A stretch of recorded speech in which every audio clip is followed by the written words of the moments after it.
Muito obrigado, doutora Silvia, que me ajudou enormemente, me corrigindo e demonstrando que talvez o professor André não esteja tão equivocado ao apostar na minha gagazice. Eu havia esquecido de dizer qual era o tema da mesa, né? E a doutora Silvia oportunamente me lembrou, e a todos nós, que o tema é justamente a relação do Supremo Tribunal Federal com a Corte e a Convenção e a Corte Interamericana de Direitos Humanos, né, que é realmente um tema fundamental. Passo então a palavra agora à doutora Heloísa Machado, professora doutora da Fundação Getúlio Vargas de São Paulo, você é da GVLO. Eu posso brincar, porque eu e o professor André somos formados pela Fundação Getúlio Vargas, coisa que pouca gente sabe. Então, nós podemos brincar com a nossa instituição, né?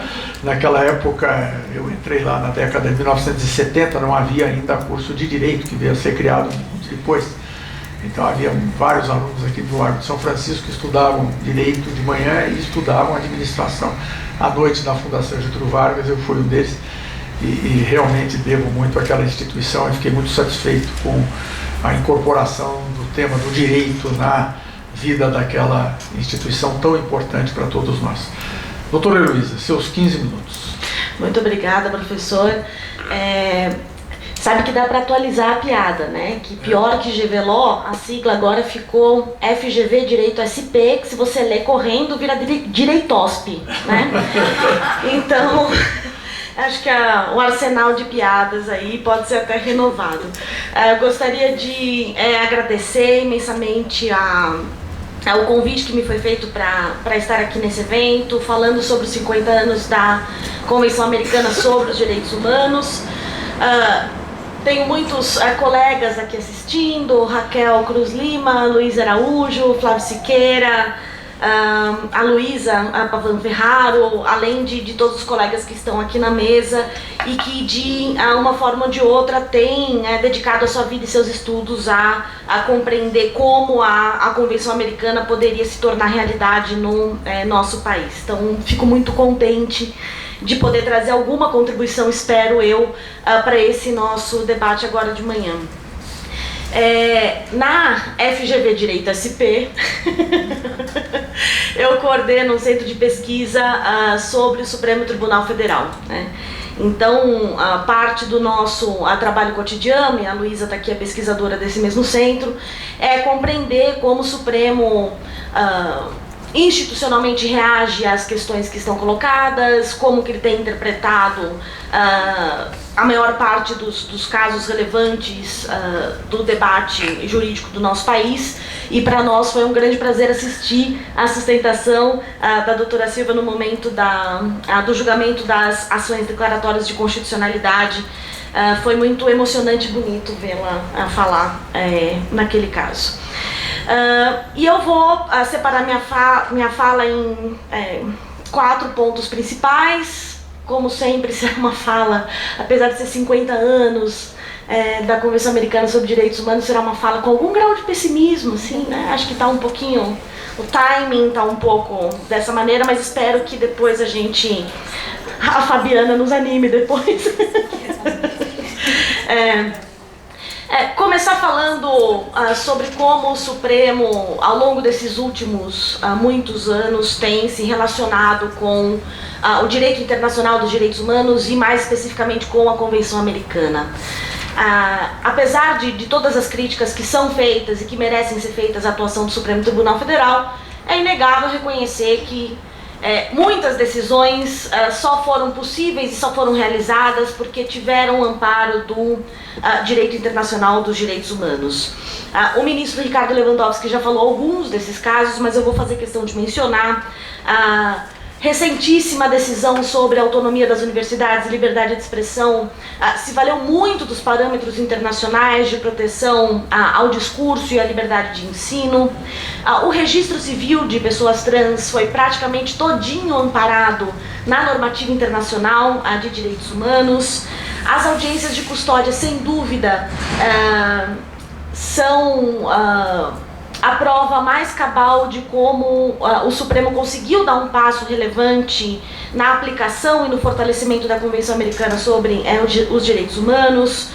No próprio estado de coisas inconstitucional reconhecido na DPF 347, há um grande debate sobre os parâmetros internacionais para tratamento de pessoas privadas de liberdade, assim como no habeas corpus em relação às mulheres grávidas ou mães de crianças até 12 anos, assim como também no habeas corpus coletivo sobre sistema socioeducativo, isso sem falar dos casos um pouquinho mais antigos sobre a DPF de liberdade de imprensa, sobre a união entre pessoas do mesmo sexo, sobre a própria discussão de células tronco embrionárias, o direito internacional dos direitos humanos e a Convenção Americana sobre os Direitos Humanos sempre estiveram no centro dessas decisões. Contrariando talvez um pouquinho ou entendendo que esse é um movimento no Supremo Tribunal Federal, são muito mais recentes as decisões do tribunal que colocam de fato toda a sua argumentação ou a maior parte da sua argumentação parada no direito internacional. Infelizmente, muitas dessas decisões a que eu me referi tratavam desse direito internacional dos direitos humanos como um acréscimo, né, como um plus, como um verniz numa decisão que, querendo ou não, estava lidando com os parâmetros constitucionais, sem fazer um esforço um pouquinho maior da integração desses dois ordenamentos. A grande chave de virada parecem ser esses dois casos, registro civil de pessoas trans e audiências de custódia, onde o tribunal claramente faz uma decisão amparada na lógica dessa proteção prevista internacionalmente. São muitas as pesquisas que identificam os limites de interpretação do Supremo Tribunal Federal em relação à Convenção Americana, a todas as normas do sistema interamericano e também as decisões da Corte Interamericana. Desde da percepção de que o Supremo faz uma interpretação caseira, né, desses tratados, o considera deslocado das suas instâncias próprias de interpretação, até a análise de que lidar com o ordenamento jurídico internacional seria quase como chover no molhado, dizer mais do mesmo, porque os nossos parâmetros internos, os nossos parâmetros constitucionais seriam, por vezes, ainda mais garantistas do que os parâmetros internacionais e, portanto, era só um exemplo de como haveria uma certa coerência entre o que diz a Constituição e nossa gloriosa Constituição e esses parâmetros internacionais. Mesmo com esse movimento, audiências de custódia e registro civil de pessoas trans são dois casos que merecem a nossa atenção como uma mudança ou uma possível mudança de percepção do tribunal sobre a força e a relevância dessas normas internacionais. E digo isso com muitas cautelas, porque estudar o Supremo Tribunal Federal tem sido, acho que sempre foi um grande desafio, mas tem sido um desafio cada vez maior em razão da sua inconstância decisória. Cortes constitucionais mudam de posição, isso é fato. Cortes constitucionais mudam a sua composição, o que faz com que a sua interpretação também mude. Mas o Supremo Tribunal Federal tem passado por alguns momentos um pouquinho difíceis nos últimos anos, também contaminado e tragado por essa crise institucional que assola o Brasil pelo menos desde 2013. Então, toda fala que eu faço sobre o Supremo Tribunal Federal precisa estar localizada com esse disclaimer de pode ser que isso seja uma tendência, mas estamos lidando ainda com um tribunal muito instável em relação às suas interpretações e, como a doutora Silva já disse, o caso sobre a prisão em segunda instância talvez seja o mais emblemático exemplo de como essa crise institucional, essa fragilidade contaminou as interpretações do tribunal nos últimos anos. Mas, mantendo algum tipo de otimismo possível, talvez a gente esteja diante de uma nova fase a ser investigada sobre como o Supremo se relaciona com essas normas internacionais. Ainda assim, há interpretações muito preocupantes que têm sido proferidas pelo Supremo Tribunal Federal em relação a essas normas internacionais.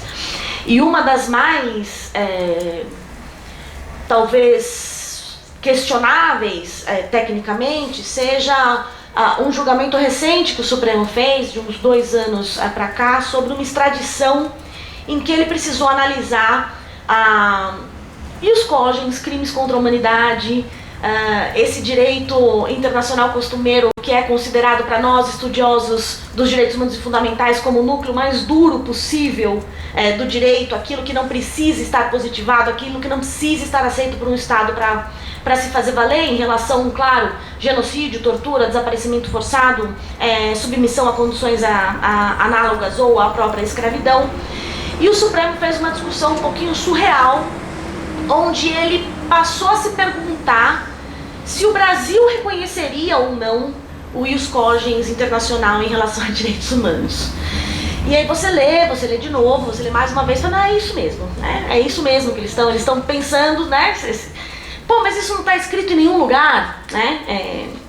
Alguns ministros disseram, e eu acho que isso mostra enfim, apesar de ser um pouco anedótico até juridicamente, isso mostra uma resistência muito grande do tribunal em, de fato, abrir as suas portas para os parâmetros internacionais. Se o que há de mais robusto na proteção dos direitos humanos e fundamentais no âmbito internacional passou por uma discussão dessa forma e foi rejeitado, foi afastado nessa extradição, o que dirá então da nossa preocupação hiper sofisticada sobre diálogo entre cortes, como é que nós vamos integrar as interpretações.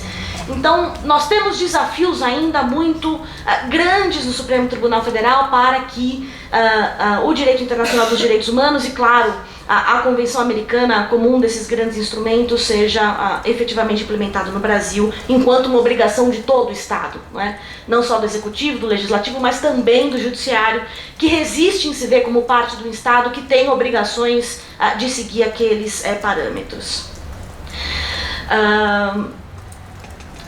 Mas, na minha percepção,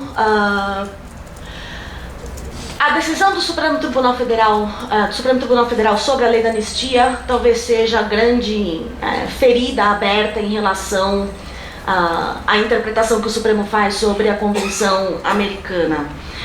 Situada, claro, num momento muito específico, talvez hoje o julgamento seria diferente, há uma ação ainda para que se repense, né, esse julgamento em relação à lei da anistia, mas o fato é que o Supremo se negou a dar plena concretude à Convenção Americana sobre Direitos Humanos, à interpretação da Corte Interamericana sobre Direitos Humanos, fragilizando não só especificamente este caso, este debate, o direito das vítimas e dos familiares que foram torturados, assassinados, perseguidos ou se encontram ainda desaparecidos em relação à nossa ditadura, mas na própria institucionalidade e capacidade que o país terá de implementar decisões quando elas contrariarem o interesse ou algumas normas do nosso sistema nacional. A decisão do Supremo Tribunal Federal sobre a guerrilha, sobre a lei da anistia, contrariando e esvaziando o âmbito de proteção e implementação da decisão Gomes Lund guerrilha do Araguaia é uma ferida aberta enorme que precisa ser discutida e trabalhada e superada pelo Supremo Tribunal Federal.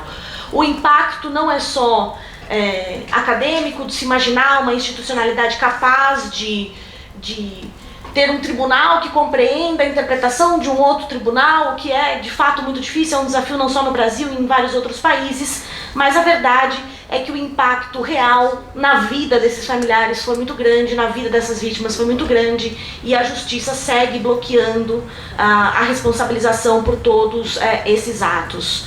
A Comissão Nacional da Verdade, aqui faço um agradecimento público ao trabalho do professor Pedro, revelou, né, a verdade, então acho que a gente não está mais na fase de reivindicar a verdade foi estabelecida, a verdade foi descoberta, mas essa verdade precisaria gerar algum tipo de justiça ou resposta judicial. Salvo engano, a última boa notícia veio do Tribunal Regional Federal do Rio de Janeiro, da 2ª Região, admitindo o segmento de uma ação penal em relação a um caso específico que envolvia perseguição, prisão ilegal e estupro de uma mulher militante à época.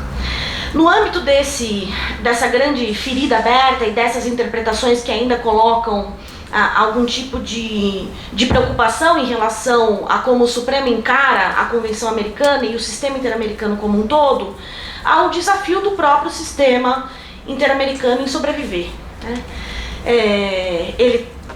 Ele tem passado por várias reformas, por uma autocrítica, está na moda, né? Por uma autocrítica em relação à sua capacidade de responder aos casos que chegam. Os países da região, numa nova onda de instabilidade, tenderão a procurar cada vez mais esse sistema que já tem se questionado muito sobre a sua capacidade de dar respostas adequadas.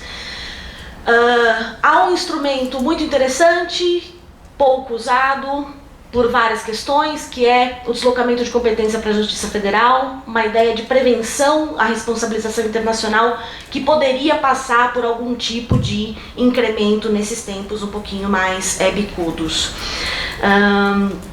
Para encaminhar já para o meu encerramento, na minha última questão, de que esses desafios, né, esses dois desafios combinados, o próprio sistema interamericano, quando se questiona sobre a sua capacidade de dar respostas para esses estados, sobretudo no âmbito da Comissão e da Corte, cortes constitucionais que vacilam nessa interpretação, avançam e recuam e deixam algumas feridas muito abertas, isso nos coloca um grande dilema num momento de retrocesso democrático, como que a gente tem visto agora, onde já estão presentes sinais de uma legalidade autoritária ou sequer de legalidade, só autoritarismo mesmo, puro e simples, nas ruas. Nesses momentos, o sistema interamericano e os sistemas internacionais de proteção de direitos humanos seriam, acho que, chamados a sua função mais original, não é? Sua função mais autêntica. Então, ainda que, de fato, essas violações estejam cada vez mais sofisticadas, como disse o ministro